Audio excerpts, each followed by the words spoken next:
Cigarette ধরলি কবে থেকে? কাল রাত থেকে। কেন? কারণ আছে। আচ্ছা, তোর কাছে প্রফেশনাল মেয়ে আছে? প্রফেশনাল মেয়ে মানে?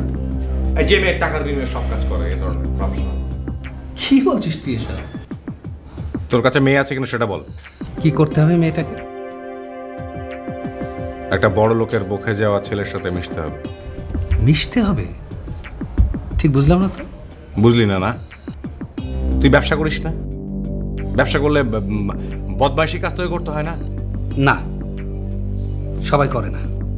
আছে মেয়ে? ওরকম মেয়ে আমার কাছে নেই, কিন্তু বড় লোকের বকে যাওয়া ছেলেটা কে? সেটা তোমার জানার দরকার নেই। বকে যাওয়া ছেলেটা কে? কোথায় গেছিলে? কলেজে গিয়েছিলাম ভাইজান। ভর্তি হয়েছিস? ফর্ম এনেছি, আগামী মাসের 15 তারিখ অ্যাডমিশন টেস্ট। আচ্ছা আচ্ছা, ঠিক আছে, যা। চা লাগবে ভাইয়া? না, চা লাগবে না। ও, তুই চা খাবি? না না, লাগবে না। ঠিক আছে। দোস্ত, আমি একটু বেরোবো। তুই কি যাবি? যা। বস।